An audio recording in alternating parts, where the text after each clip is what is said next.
All right, we are back. Episode 3.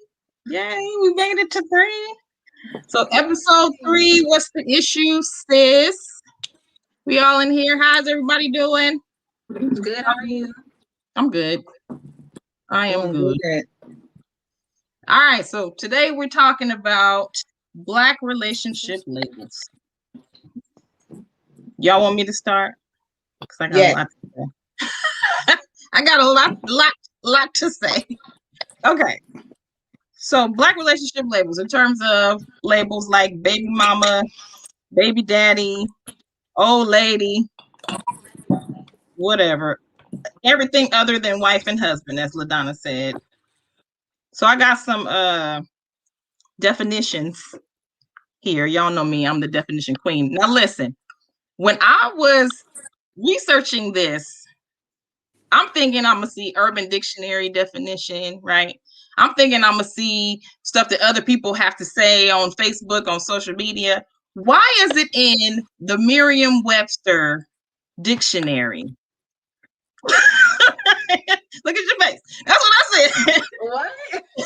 Merriam-Webster dictionary definition of baby mama. Baby mama is a noun, and it's baby M-A-M-A. Variants are less commonly baby M-A-M-M-A or baby M-O-M-M-A. This is in the dictionary. Okay.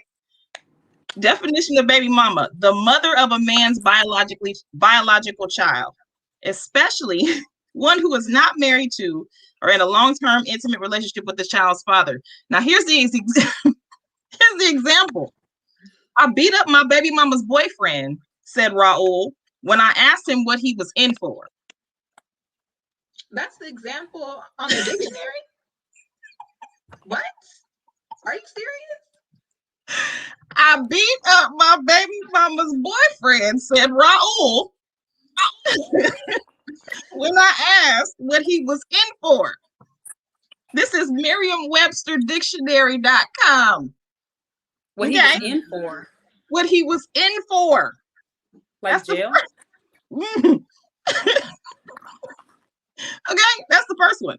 Then Urban Dictionary says the mother of your children whom you did not marry and with whom you are not currently involved. The example says, oh, her? She ain't nothing to me now, girl. She just my baby mama. So can I get your number? Oh. Oh, wow. We doing all that? Dang. Y'all know I damn near fell out, right? Y'all know I did. Because this mess is ridiculous. I got a whole lot to say. But wait, then I seen something somebody posted. It says you can't be out here saying homosexuality killing the Black family dynamic when you didn't marry either of the Black women that you started families with. Start with you first. So now, what say y'all? What do y'all say? Y'all got to say. Raul. Exactly. I'm stuck on. I don't know if I've ever met someone named Raul in my life. Not even no, I'm not gonna say Mexican. Not even a Latin person. Right? Like I'm from California, right? Maybe it's a regional thing. Maybe that's a common name in another region. But in Northern California, I've never met a Raul. But it's in the Webster's Dictionary. It's not Urban Dictionary, not the Black People's Dictionary. It's in Merriam-Webster. The legitimate. Everybody uses that phrase now. It's not an urban phrase anymore. Everybody uses it. Well, that actually would make it urban if everyone's using it, right? It's not. I guess we would say it moves from Ebonics and an ethnically specific thing to urban. Like that's what they do with so many other. There's so many other things that come out of African American culture. Once everybody gets a hold of it, then they call it urban culture. Right. But yeah, so it's not it's not just us, right? It's not just us. We're not the only ones saying my baby mama, my baby daddy. But what's interesting is how it's defined as the woman who a man had children with and is no longer in relationship with. That's where it gets dicey. Or chose not to marry. Okay, the chose not to marry, we get it. But it's the not in a relationship with, that's the part that gets a little bit dicey for me. Okay. And because it's been my experience, I'll say it like that, it's been my experience that even if a man moves on to another relationship with a new woman, there's always he could reactivate an intimate relationship with the baby mama at any time. At any time. 20 years later. Right. He can, or at least will attempt to, right? But the intimate relationship between the baby mama and the baby daddy can be reactivated at any point. That's my take on it. That's how I would describe it. Of course, I know as soon as I say that in mixed company, it's gonna be not me, but not me though. Of course, not you, sis. Not everybody but you, or maybe not the two of y'all, but I would say it's a general understanding or generally accepted that baby mama, baby daddy relationship is not just about the children, but it's about an intimate connection that could be reactivated and is usually reactivated over and over. Mm-hmm. Mm-hmm. I say that to clients all the time, especially those who are dealing with the co-parenting situation, right? You are going to be connected for life, for the entirety of your life, for the entirety of his life, her life, for the entirety of the children's, lives while you are together. You are always going to be connected to that person because you share now, your offspring share your DNA. Mm-hmm. So you're always going to be in that person's sphere, maybe not in the world, maybe not in in connection or in relationship, but you're always going to be connected because you have those little babies. Mm-hmm. But what is the okay, I'm holding back because don't hold back. What's this? Why are you holding back? I got you to say. Okay, listen. When I was thinking about this, I was thinking about the fact that I don't always tell people how many quote unquote baby daddies I have, right? Mm-hmm. Because of the fact that there's stigma with regard to women who have multiple fathers for their children, right? But there's not that much stigma, or there's not as much stigma for men who have multiple mothers for their children. Mm-hmm. Even though, had they zipped it up, kept it in their pants, put the condoms on, those children wouldn't even be there. Right? Because we can't impregnate ourselves. Right. And then there's, that meme that goes around that says men can have 365 children in a year and a woman can only have 1 or 2. Mm-hmm. Right? Well, 1, because it's 10 months. So you can only have 1, whereas the dude can have 300 kids if he wanted to. Mm-hmm. But nobody ever says, well, how come you sticking your thing in all these people and having all these kids? It's always, you should have chose your baby daddy better. You should have chose who you laid down with better. You should have stayed with this one dude, regardless of whether you were miserable for the entirety of your life, because it looks better to other people if you only have one baby's father. I hate that. That shit irritates my soul. Because we are looked at as women as not sexual beings. We're sexualized, but we're not sexual beings. We're not considered people who need to have sex for pleasure, or we're not considered people who can have a relationship and just leave or bounce because that doesn't suit us. We're not supposed to do that. We're supposed to stay, regardless of how this nigga's treating us, regardless of how this nigga feels, regardless of what his mama says. You know what I'm saying? Why? Why is that? Why is that still a thing? Why is that still a thing in 2021 when we have all these evolved minds, all this evolution? Yeah. Why? Why are we still feeling that way? Okay, so go ahead, Yanna. I was gonna say, I think that people don't take, well, not that people don't take having children seriously. I think when it comes to like the men, why they don't say it to them and things like that. I don't know. I just feel like people, well, yeah, people don't take it seriously. People don't think about, children are like an idea until they're here. And then I feel like that's partially why things go the way they go. People, we have these baby mama, baby daddy relationships because children are an idea until they're here. It's like, oh, well, I'm gonna have this child with you and we're gonna be attached for life and we gonna have this situation, but they don't really think about actually having a kid with somebody that you don't know or you don't even really like per se. And then that's where the baby mama, baby daddy thing comes, in my opinion. The thing is, we are taught to nurture. Like I've said before, women are taught to nurture. We're taught to be about family. We're taught to take care of everybody, but we're not taught how to be in relationships.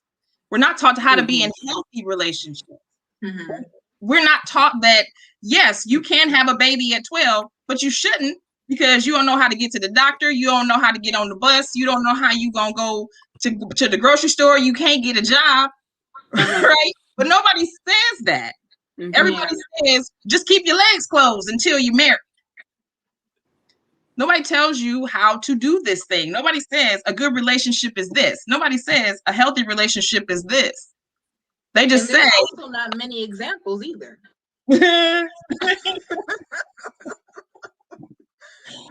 Very true. That's also not modeled. It's not modeled most of the time. So if we were to, now I'm gonna start it like this. If you can look on social media, get involved in, y'all know how much I love Facebook and the collective consciousness. Conversations on social media about relationships do a lot of compare and contrast. You've got what a real man and a real woman would do. You got that layer of it. You've got women are supposed to submit to the man. You've got y'all not the same as y'all grandmothers, right? So so I'm laying all that out to say that the paradigm for relationships has shifted. Right? What a relationship served us for, what a family meant to a community and neighborhood, like all of that's changed, right? It's all changed. In the 50s, and I'm saying the 50s, but I don't even know exactly if it's actually the 50s, but I'm gonna talk about Leave It to Beaver, that TV show with Ward and June Cleaver, and she used to wear them little dresses, and she had an apron on and pearls and some little pumps, and she made roast and bread and changed the linen and made curtains, right? That's what June Cleaver did in the 50s. Here we are 70 years later, and the evolution of how women are in society, what family is in society, the change from industry to intellectualism. Like, we've had all these changes in society, but somehow when it comes to relationships and that nucleus, that family nucleus, the patriarchy wants us to hold on to those pearls and aprons. And it's just not that anymore, right? Like, women don't serve in their families in that way. Men are not courting women, asking for their hand in marriage, laying out a structure for security and family, and then having children. That families aren't being put together like that anymore. But somehow, in the midst of all of this change, and I'm saying evolution, but there's been revolution. Like, you got two parents, you got families with two dads. You got families with two moms. You have families with one dad, 4 moms, 7 kids. Like, there are all of these different family types that are thriving in America but somehow they're pushed down like they're subculture or sub-society, when that's really not the case. Mm-hmm. We've got all these different types of relationships. And that's why like an hour or so before we got on the podcast, I created a Facebook post to kind of poll people and say, is baby mama a title or a relationship status? Only a few people said that is both. Only a few people said it's a relationship status. But I asked it out of my own personal experience because I had children with a man who had children with other women. And one of those women said to me in a conversation when she was talking about how someone was approaching her, how someone had approached her and was talking to her about her children with this man. And she said, I'm a baby mama. I'm not just a girlfriend. I'm a baby mama. That means something to me. And I've never forgotten that. Like that was a crown for her. That was a title for her. It meant as much to her as someone else saying, I'm his wife. That's my husband. Like she was ready to ride behind being his baby mama. And so I was actually hoping that she's not the only one, right? That she's not the only one who sees that as an esteemed position. But what I got on the poll that I put out there, just, my Facebook friends, and I don't have 10,000 Facebook friends, but a lot of women don't like the term. Yeah. I mean, personally, from my own experience, I other than one person, somebody's daddy, have never been called baby mama. Like I've never been that. I've been my daughter's mother or ex-wife. I've been ex-wife, but I've never been called baby mama. But this is something else that I found. It was an article in Parent 24. And it says, usually baby mama has a negative connotation. The term baby mama is usually portrayed as to be seen as desperate, gold diggers, emotionally starved, shady women who had a baby out of spite or to keep a man. They sometimes tend to act this way because of missed child support payments, unfulfilled promises by the father, and convenient sex by the father. Oh, okay. Are you done with that definition? Because I gotta say something. Wait, it goes on. It says one is a mother, not a baby mama. And she said, I also think that the word itself comes with expected drama, and what you are looking for, you will find. Where'd you get that definition from?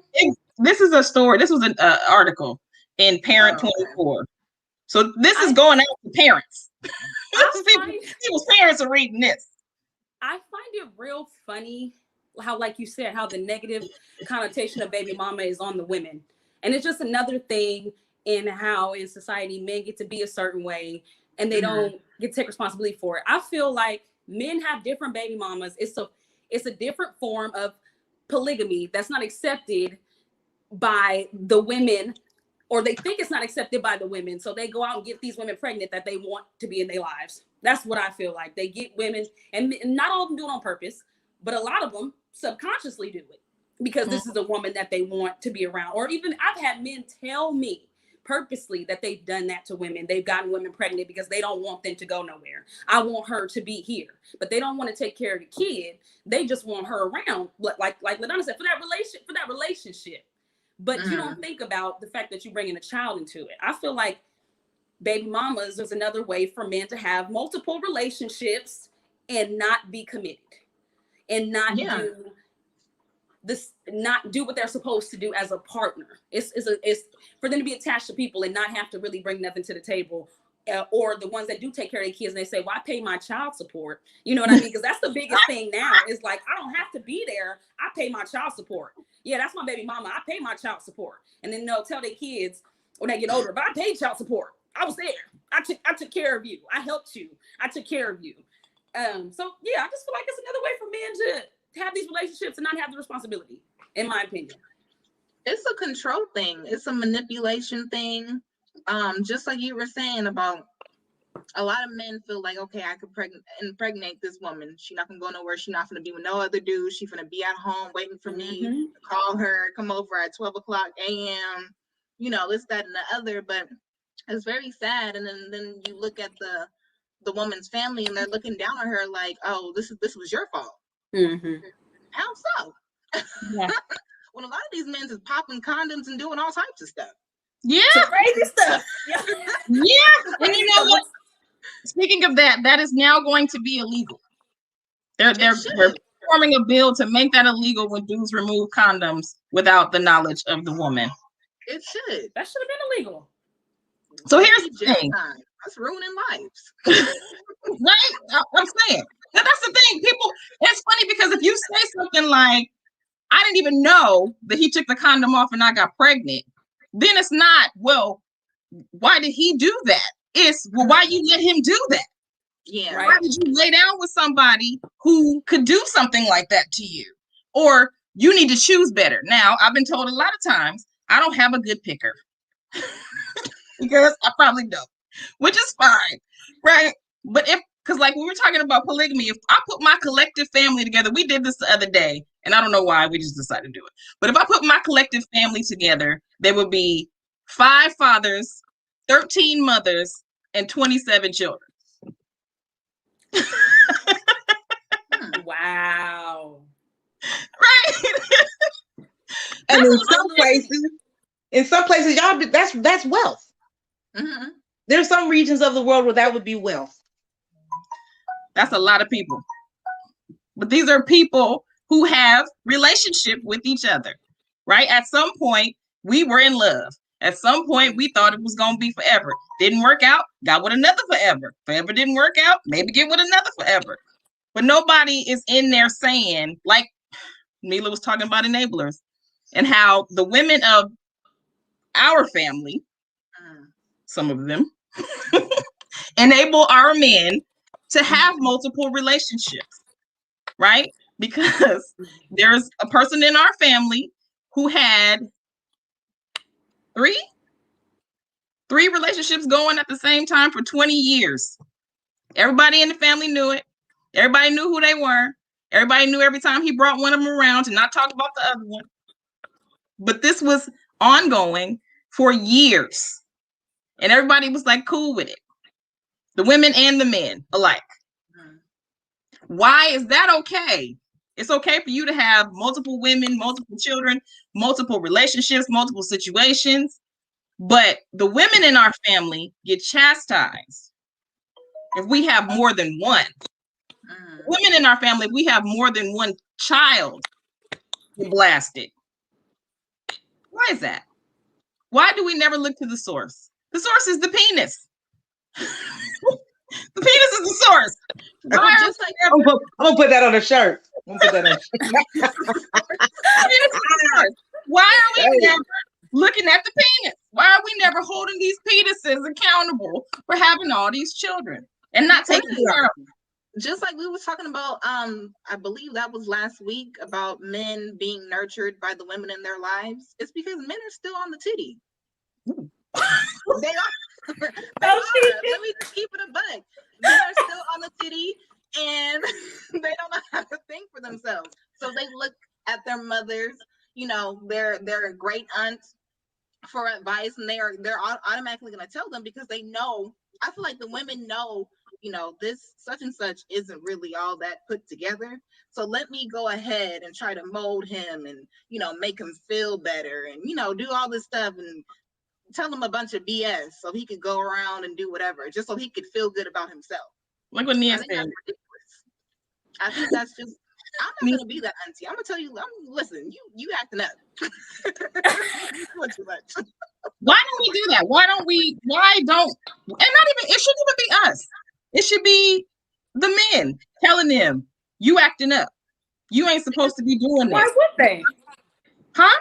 They think it's okay. Why would they? When they talking about, they all talking to each other about this and this and that girl. They got the one that lived down the street and the one that lived around the corner, and how I picked her up in this one's car and I did this and I did that, and they be talking to each other. It's looked at as gold. Like this is what it's supposed to be. This is a goal. They look at their uncles and their fathers like, this is the man I want to be. I want to have multiple women and this big status of me being big daddy and everything like that. It's a mindset. It's the mindset. Mm-hmm. It's terrible, and it's sad that the youth have to have that as an example to look up to. But but the problem is what happens is these men are like this. Okay, that's how they are. There are women, young women, little girls around looking at this. And it's okay for you to have multiple relationships, it's okay for me to be in one, because this is what you're doing.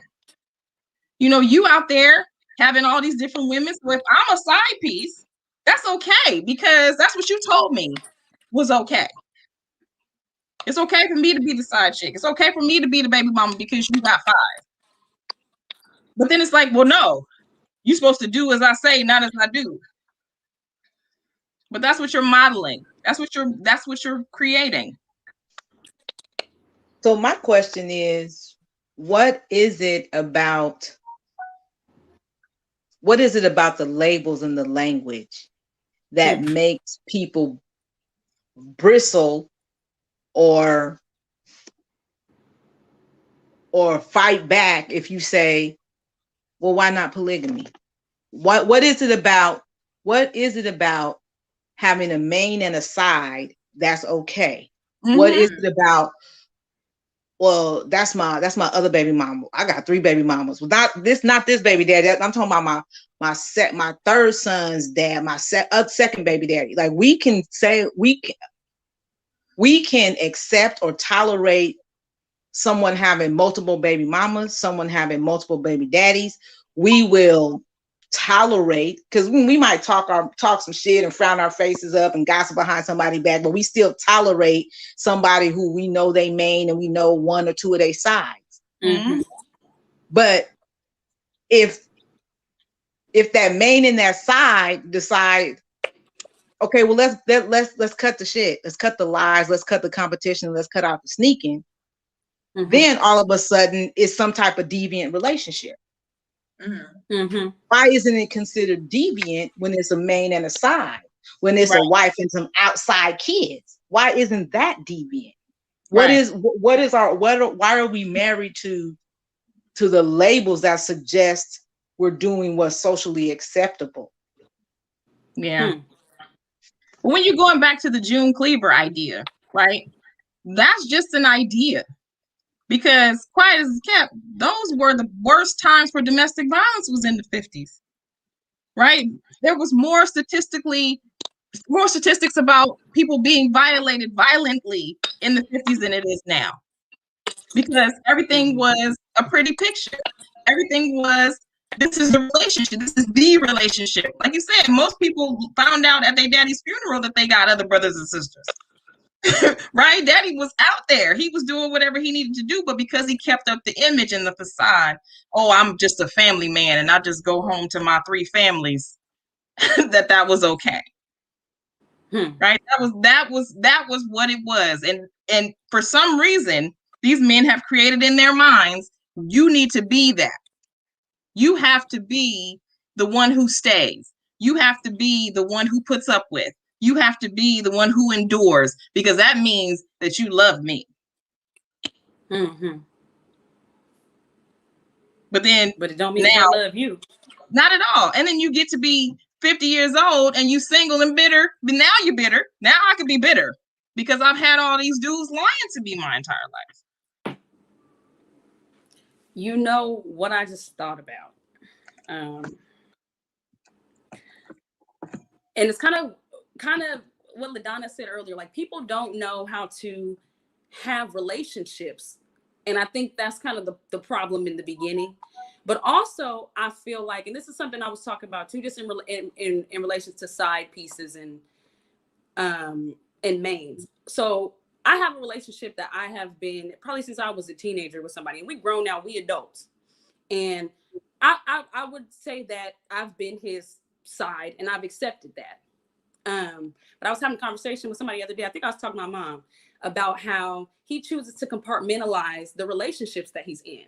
Like, I am one part of his life to him, and then he has another part of his life, but he doesn't mesh them, which is why he can't just have the poly relationship, because I would be fine with that, because it's a partnership, if we all being honest and everybody knows about it, we can talk about it. Not that I would be in a relationship with other women, but I'm fine with you doing that.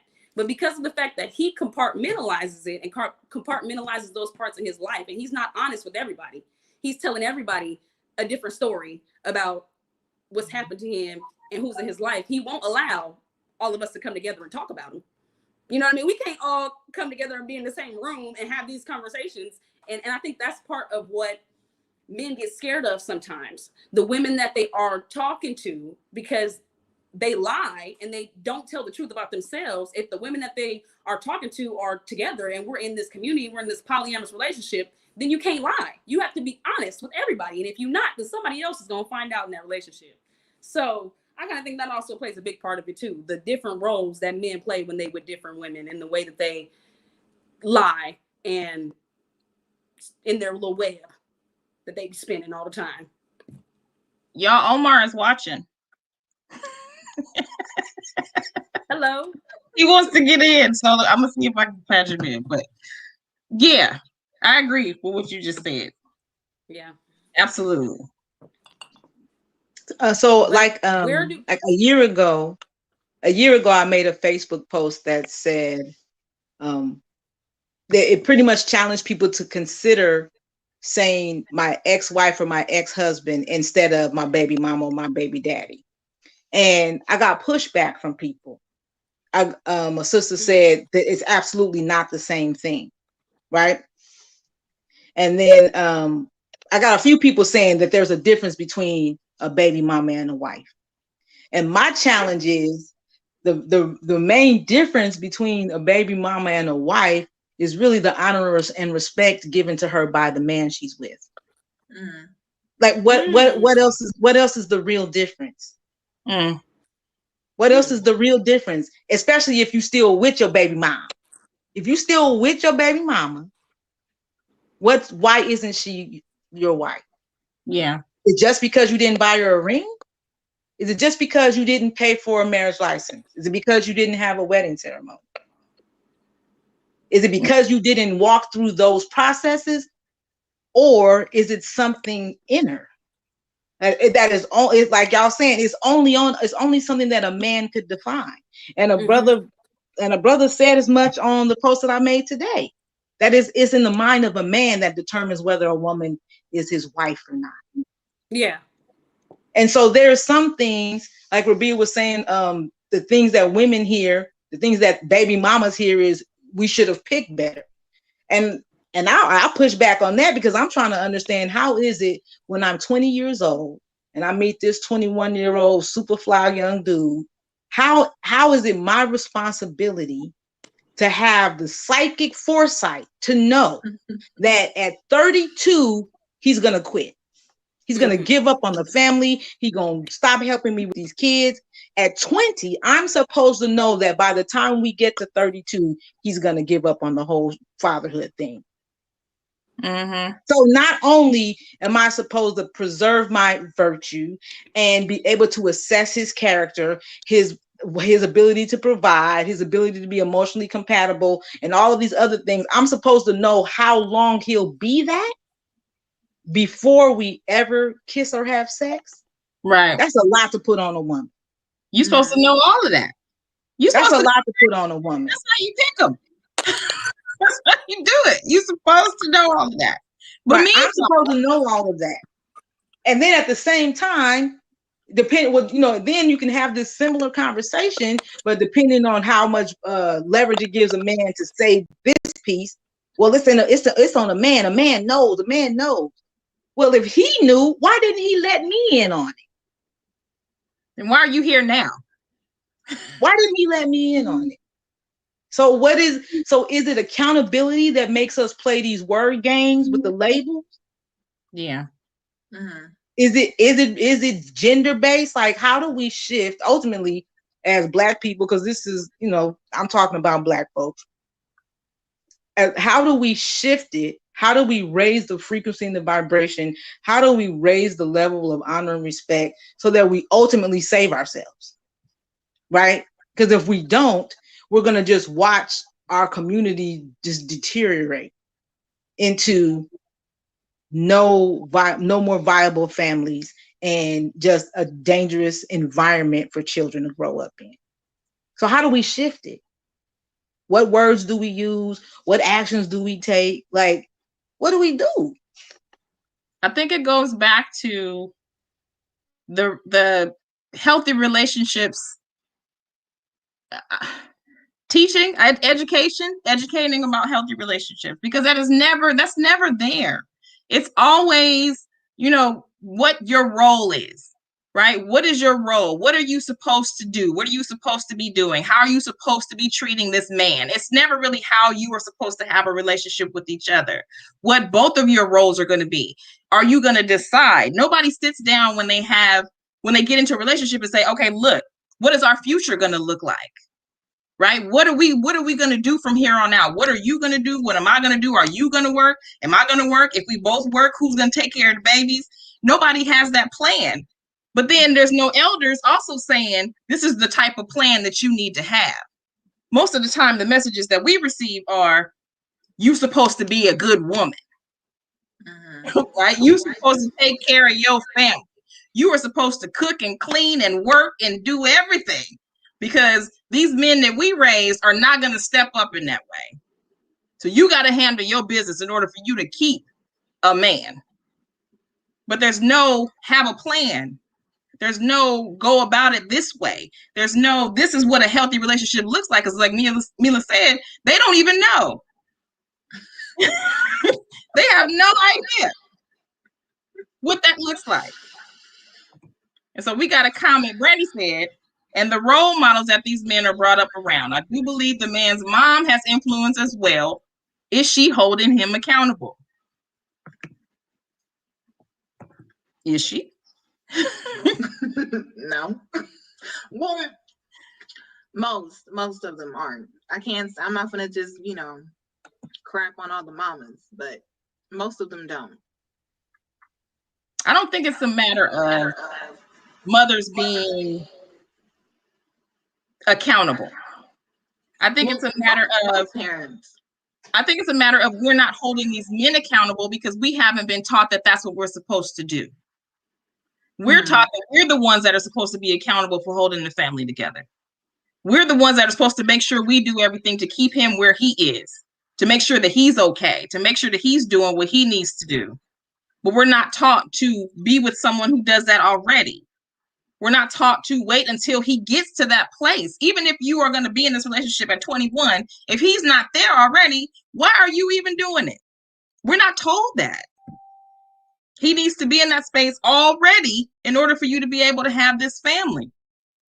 But nobody gives that message when you're talking to your daughters about having family.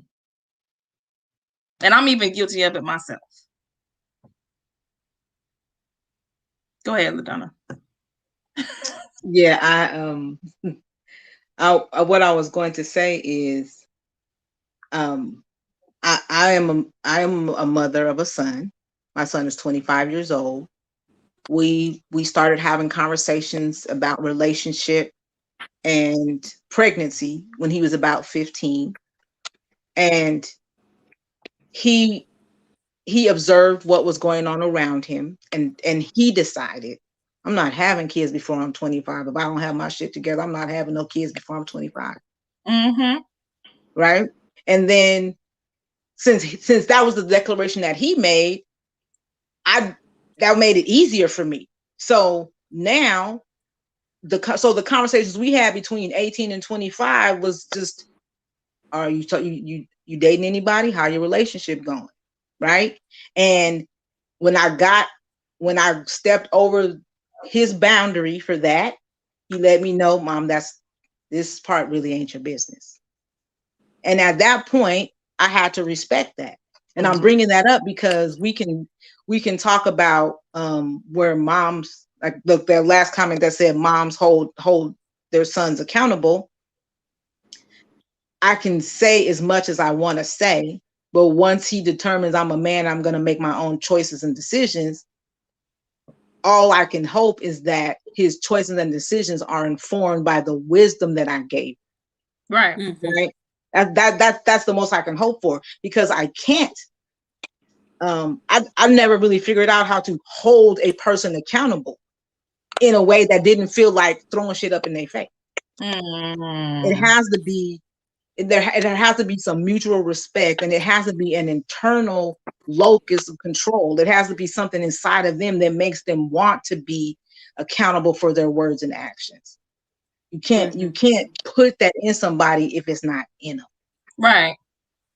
But like you said, also with the guidance that you gave him, there are those of us now that are doing that, right? We're giving our sons that guidance because we see that that's not the way that they should be raised, that they're not supposed to be raised in the spirit of you get to do whatever you want. And now these women are out here taking care of these children that you had, right? Because we've been in that situation where we are single mothers and we have to deal with things on our own. But not everybody's doing that. No. Not everybody has that message to their son. Right? Not everybody's instilling that type of guidance in him. Yeah. And Brandy said again, if kids were sent to school looking crazy, they look at the mom. But if a single father does it, it isn't so bad. Oh, of course not, because the daddy don't. Oh, he's just a single. You don't know. You don't know what he's doing. Let me help you out. And I don't know if this is anybody else's experience, but I've noticed that when fathers have had to take care of their children, there's always a woman around. Right? But when we as single mothers need a man, well, why you got that nigga around my kid? Yeah. Huh? The baby mama, baby daddy relationship. Right? What? Right? Right. It's not I don't know a whole lot of formerly married people, so I can't really share an experience or anything I've observed from a woman who was formerly married and now she has an ex-husband who doesn't want her new boyfriend around the kids.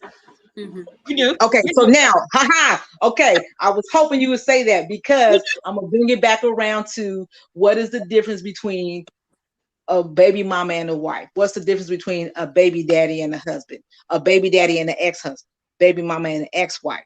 We have this matrix and this deep ass programming that we suffer from, because if you say my ex-husband is always tripping about me having a new guy around the kids, people will receive that conversation. They will give you feedback that has a whole different vibration on it than if you say my baby daddy steady tripping about who'll be around his kids.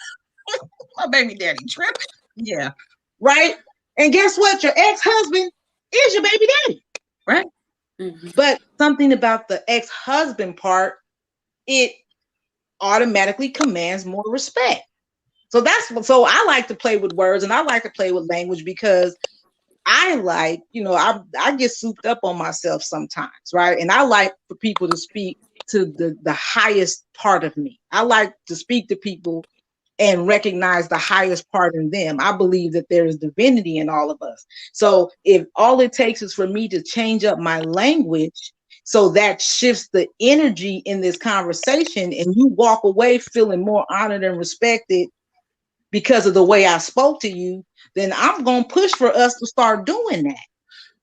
And now this is just me trying to make sure I keep bringing it around to our topic of conversation, which is what's up with the labels and how do those labels impact us? If I say baby daddy, the conversation going to run a certain kind of way. If I say ex-husband, it goes differently. Right. I was with the same dude for over 20 years, right? And when we were together, we never got married, but we were together for decades. And I refer to him as my baby daddy all the time. But in the last 4 or 5 years, and we aren't together anymore. In the last 4 or 5 years, whenever I would refer to him, I would say my ex-husband. And I don't get the shitty look. I don't get the girl, you should have. I don't get that when I say ex-husband. Yeah. And I think that we need to look at that. Well, full disclosure, I don't even know what to call him. My ex, but still husband. Only reason why I married him was because of the respect that I got from people. Because when I was a single mother of 4, with just a boyfriend, I was treated differently than the mother of 4 with a husband. I was treated completely differently by people at my job, people in my neighborhood, people in the area, my friends, right? Everybody, oh, you married, you got that ring, girl. It was crazy as a crazy. And I'm dealing with crazy because that ring was so much more important than me being safe and healthy. Because people looked at me differently. They said, you are respectable because you got that man to marry you after you had all them kids. And I was in horror for the entirety of the time I was married to that man. But because it was cool, it was good, it looked good on the outside. Everybody thought it was cool on the outside. Everybody thought we was a big, whole, happy family. But on the inside, wasn't like that at all. But nobody cared about that part. It was just, oh, girl, you got that ring. Shiny. It was cute. I bought it myself. It was cute. I paid for it, so it should be cute. Wow. As if that increased your value, right? Is it that being his wife increased your value and your worth? Even though the same society of people will turn around and dog somebody for wanting to be picked. Yeah. I was just about to say something about that. Come on. But that's what it is. It's, sway with the wind, Negroes. That's what we do. Either we are or we not. We'll pick a side. Can we stay on the side? Can we stay on one side? Either we are okay with it or we're not. I feel like whatever title works as long as you take care of your kids.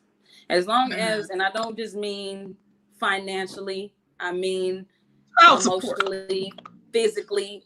I mean doing everything that you can do. Because, and this is my thing. So, and I call my child's father my baby daddy, and I don't speak to him. I don't really have a relationship with him at all. But one thing that I think that would have, well, now when I think about the situation, I always think that if I didn't see it as just having a baby, if I would have thought about it as like I'm literally taking half of myself and merging it with half of this person, then maybe I would have thought about it differently. Because having a baby is something that's said all the time, and it's like it's a thing now. Oh, a baby. Oh, babies are cute. Oh, this. But I think when you think of it more as it's literally you giving half of yourself with half of another person. This is you combining your DNA with somebody else. And for the rest of your life. For the rest of your life. And that's an important thing. And I think we have to look at it more. Stop looking at it as like the child is separate. And I think that's the problem. The child is an extension of both of us. That is an extension of us and our family. But like LaDonna was saying earlier, the family dynamics are switched up now. Because really, a baby mama should be important because that's your child's mother. That is one of the most important roles that you can have, is being somebody's child's mother. Like that's a big thing. A father as well. But I think that with the labels, it downplays it. And it makes it not seem as important. Baby mama don't sound as important as child's mother. It sounds like a silly term of like, oh, that's my baby mama. She ain't important. But she is. That's literally the mother of your child. That's literally part of you. That's not just somebody that came from you. That's part of you. That's literally your mannerisms, your whatever. Because thinking about it now, when I look at my son has never met his father, and some of his mannerisms are just like that man, and he ain't never met him. So never seen him in his life. But I think that we just have to hold having children to a higher regard. I mean, but I feel like that's just the thing. The baby mama just downplays the role that the woman plays in this situation, in my opinion. Where'd she go?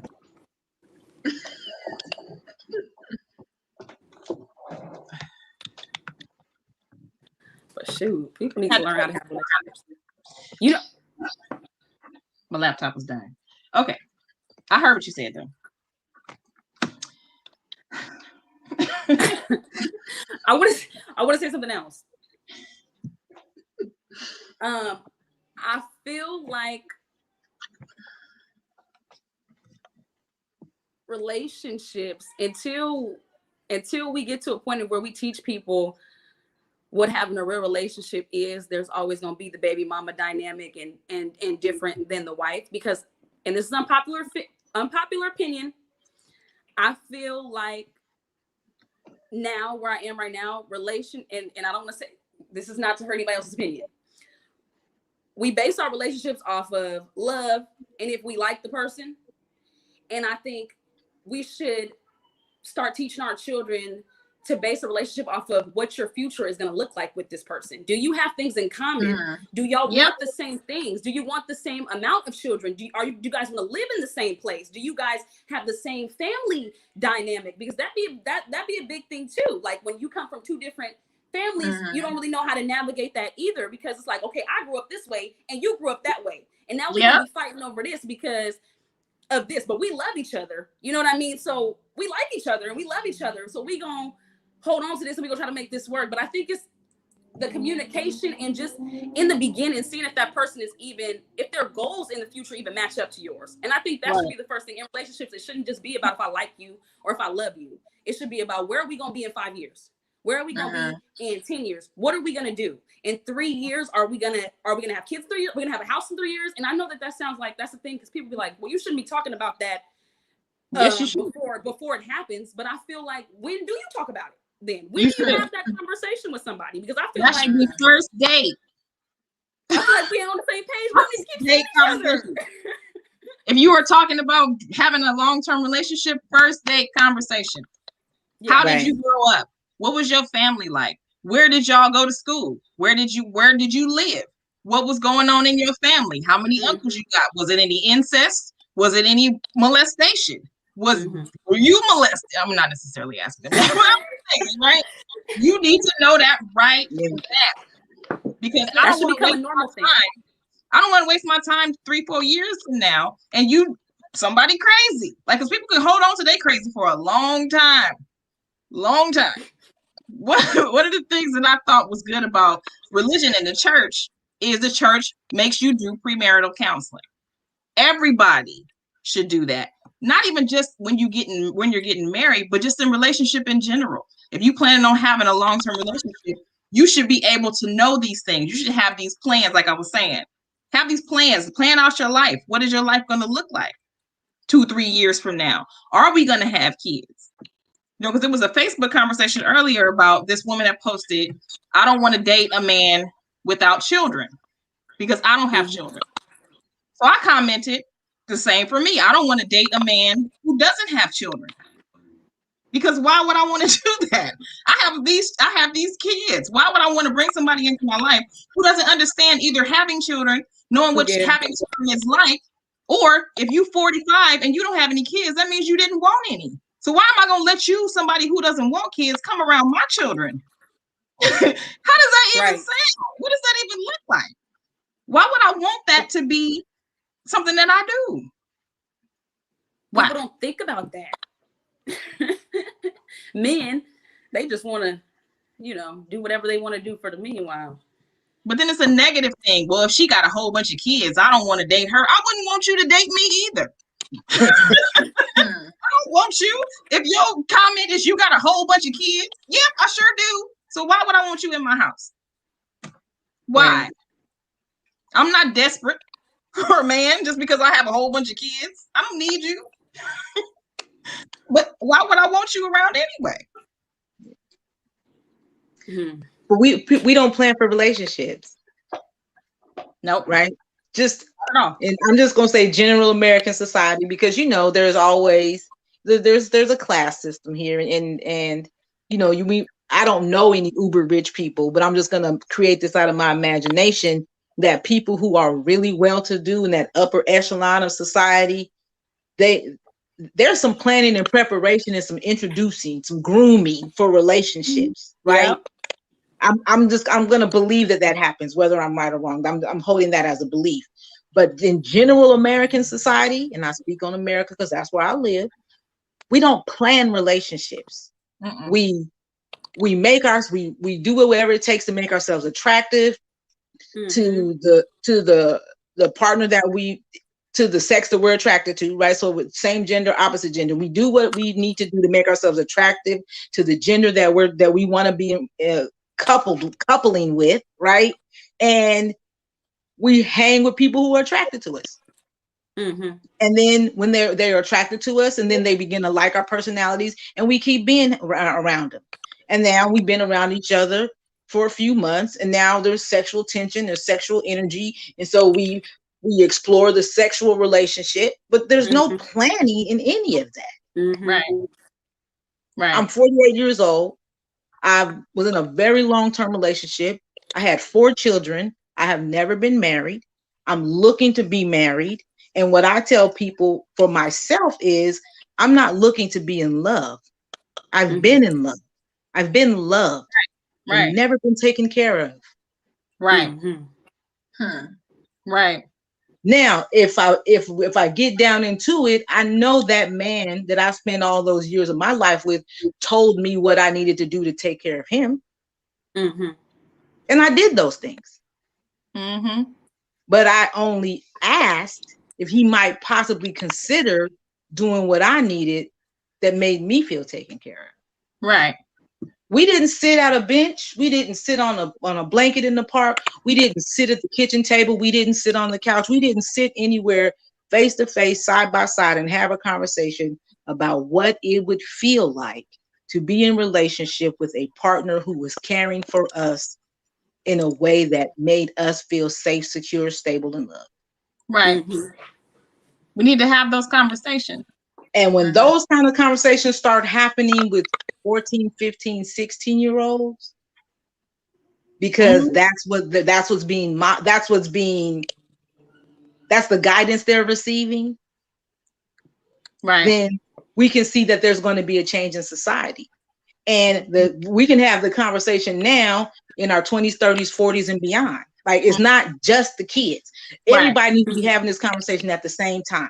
So the adults can make a shift and model it stronger and stronger for the young people. Right. Right. It's never too late. In my opinion, it's never too late to have a conversation about what is going to make me feel safe, secure, loved, and want to reciprocate that to you. Yeah. Yanna and I were having a conversation the other day about arranged marriages. And we were talking about how a lot of people, a lot of different cultures arrange for their girls to be with somebody who's going to take care of them, whether it's financially take care of them or protect them in a certain way. But that is the goal. The goal is to have a girl child and have that child to be from the tribe or the parents' house or whatever, to go to someone who is going to take care of them. Right? Because the business of marriage is an agreement. We agree we are going to be married so that we can build this life. You're going to have my children. I'm going to take care of you financially, which is that's the image or the idea. But when we're talking about the flip, right? So it doesn't matter who the financial provider is now. It doesn't matter who takes care of the children now. But that's the goal. We're building this agreement and this partnership and this relationship so that we can be taken care of. We can take care of each other and we can build this life and have this family. But again, no plan. There's no plan. Most of these arranged marriages are planned from birth. Yeah. Right? With the families, both the families, before they even know. Families. When I have a girl and you have a boy, we're going to put them together and they're about to get married and we're going to extend our family. We don't do that in America. We don't do that in the Black community because that's frowned upon. That's not okay. That's controlling. But we don't even. I mean, it is. But I'm saying we don't even have those conversations. Like, little Joe down the street, he seems like he's gonna be pretty good. Why don't you go? We don't even do that. Let me go talk to his mama and let you and Joe meet, and then y'all, we don't do that. I don't necessarily saying, I'm not saying that that's what we should do, but that's not a thing that we do. But what? Oh no, I'm agreeing with you. I was going to add, We had an hour, y'all. This one took off.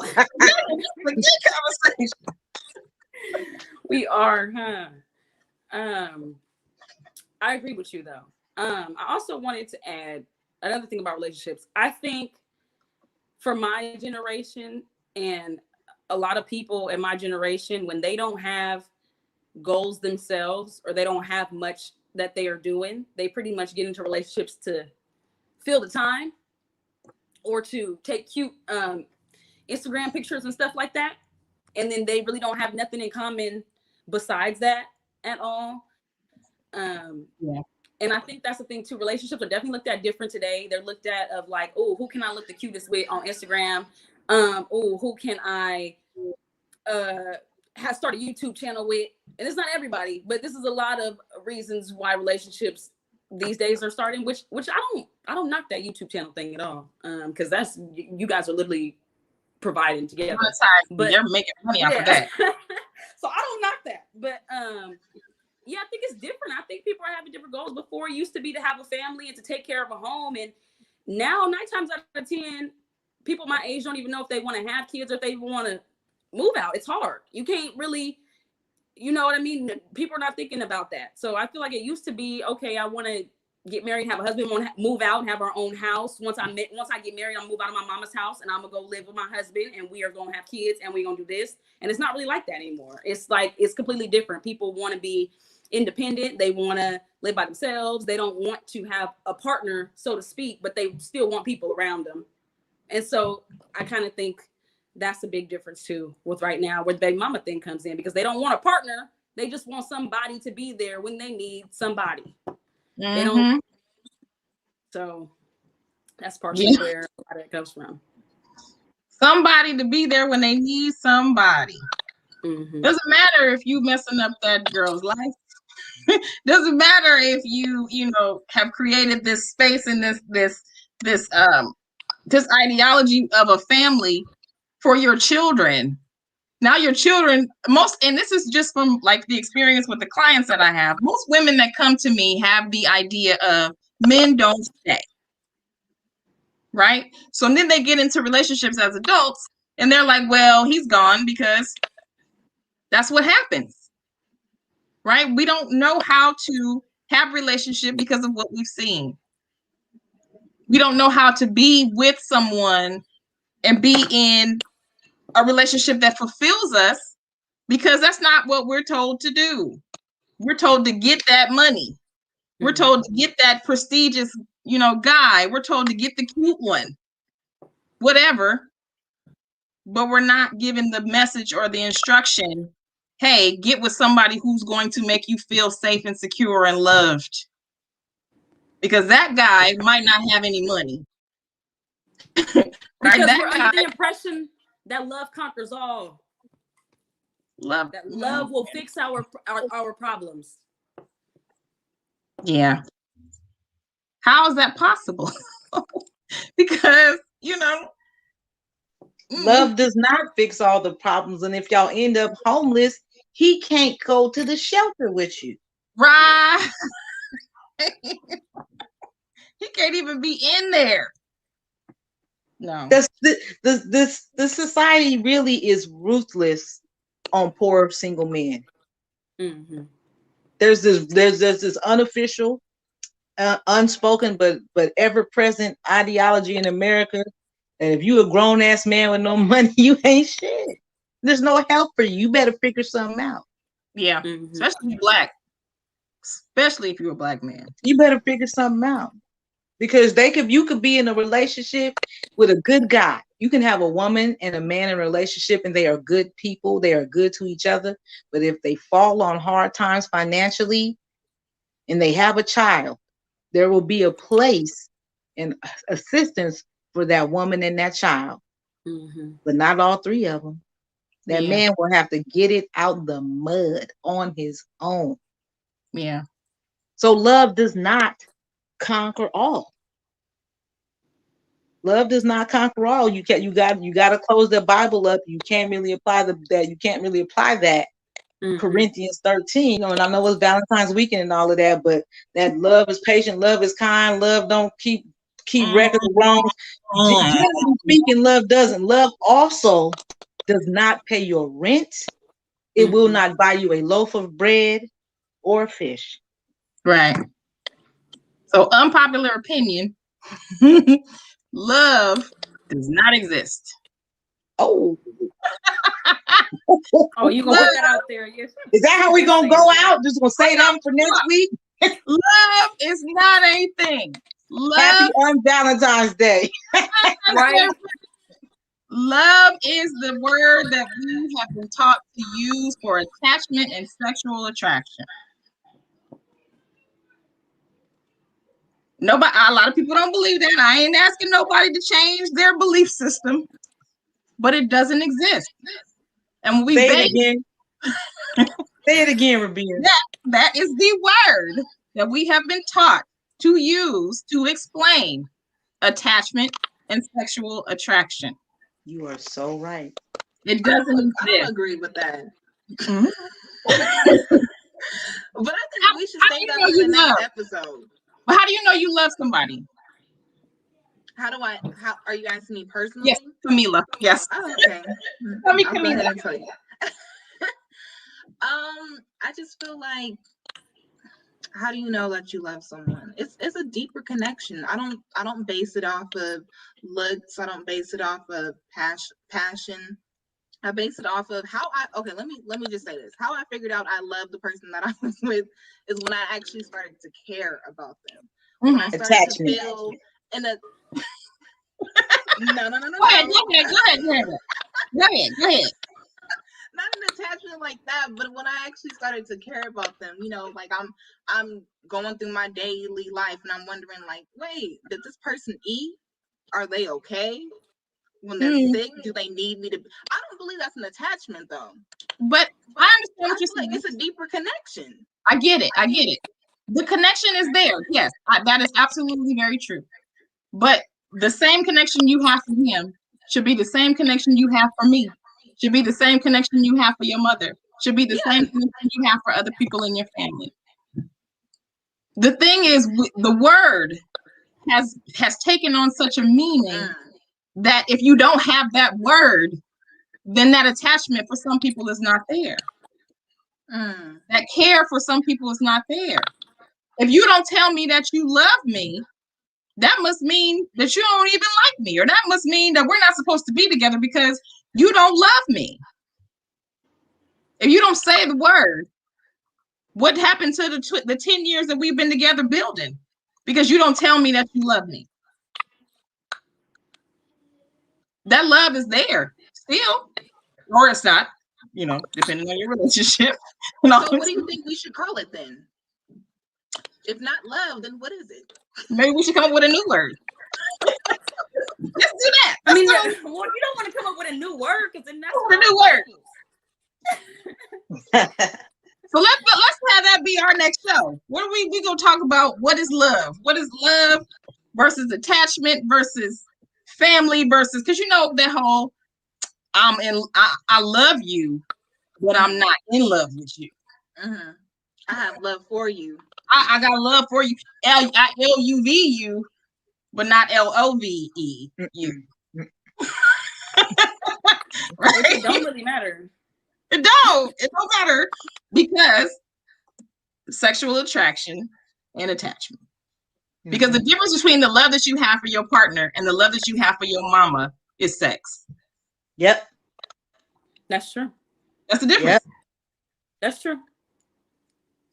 And you usually feel a different type of connection to people that you have sex with. You usually feel that differently. It feels different, but it's the same.